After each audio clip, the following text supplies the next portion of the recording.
Good morning students. आज का हमारा टॉपिक है संधि। तो इस वीडियो में हम संधि का अर्थ और संधि के प्रकार समझेंगे। तो सबसे पहले अर्थ देखते हैं। संधि शब्द का अर्थ होता है मेल या जोड़।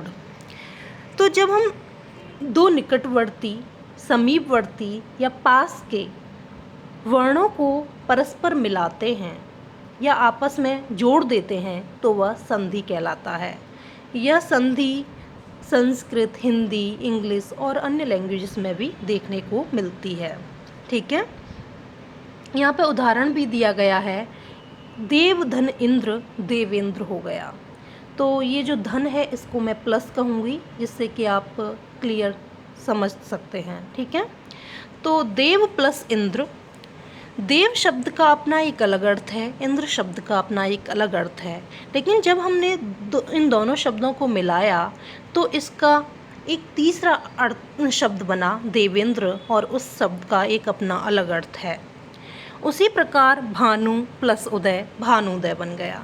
तो दोनों शब्दों का अपना अपना अलग अर्थ होता है, लेकिन जब जो तीसरा शब्द बनता है दोनों शब्दों को मिला करके, उस तीसरे शब्द का अपना ही एक अर्थ होता है। ठीक है, जैसे रंगों को मिलाने से जब हम दो रंगों को मिलाते हैं तो एक तीसरा रंग बन जाता है, उसी प्रकार जब हम दो शब्दों को मिलाते हैं तो एक तीसरा शब्द बन जाता है, उसे ही संधि कहते हैं। जैसे लाल और नीला रंग मिलाया तो बैंगनी रंग बन गया, जबकि नीला रंग अलग है और लाल रंग अपना अलग महत्व रखता है, लेकिन इन दोनों को मिला करके एक तीसरा रंग बन जाता है जो कि बैंगनी होता है। ठीक है, तो ये हमने समझ लिया संधि शब्द का अर्थ क्या होता है, क्या होती है संधि। अब हम इसके प्रकार समझेंगे। तो संधि मुख्य रूप से 3 प्रकार की होती है: स्वर संधि, व्यंजन संधि और विसर्ग संधि। स्वर संधि होती है स्वरों को मिलाने से, व्यंजन संधि होती है व्यंजनों को मिलाने से, और विसर्ग संधि विसर्ग के मिलन से। ठीक है, तो विसर्ग तो आप नहीं जानते हैं तो मैं बता देती हूँ। विसर्ग जब किसी शब्द के अंत में 2 बिंदु आती हैं उनको विसर्ग कहते हैं। ये संस्कृत में प्रयोग की जाती हैं।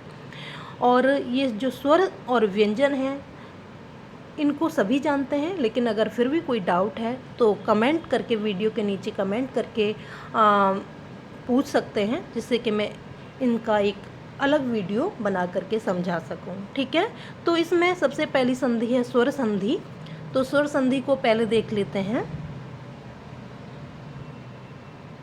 स्वर संधि, जैसा कि मैंने पहले बता चुकी हूँ कि इसमें स्वरों के मिलन से जो चेंज होता है उसे स्वर संधि कहते हैं। ठीक है, तो यहाँ पर 2 स्वरों के मिलने से जो चेंज होता है वही होती है स्वर संधि।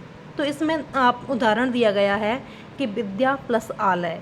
तो प्लस से पहले वाला जो शब्द है उस पर द्य पर, पहले वाला शब्द है विद्या, तो उसके द्य पर आ की मात्रा लगी हुई है, और प्लस से बाद वाला शब्द है उसका प्रथम अक्षर देखेंगे तो ये क्या है, ये भी आ है। तो ये दोनों ही स्वर हैं, और इन दोनों स्वरों को जब हम मिलाएंगे तो ये बन जाएगा विद्यालय।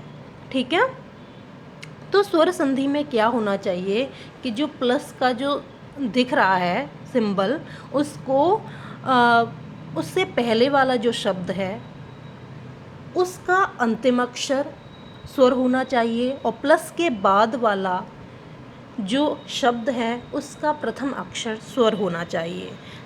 जब ये दोनों स्थानों पर स्वर होगा तभी स्वर संधि हो सकती है। ठीक है,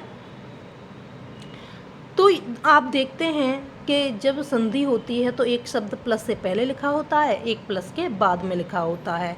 तो जो प्लस के जो सबसे नज़दीक के या सबसे निकटवर्ती जो अक्षर होते हैं उनमें होती है संधि। तो यहाँ पर आप द्य पर देख रहे हैं कि आ की मात्रा है जो कि एक स्वर है, और प्लस के बाद में भी आप देख रहे हैं आ रहा है उसके निकट, तो वो भी एक स्वर है। तो इन दोनों को मिला करके जब संधि होगी तो ये स्वर संधि कहलाएगी। ठीक है, तो आगे और इसको डिटेल में समझाऊंगी।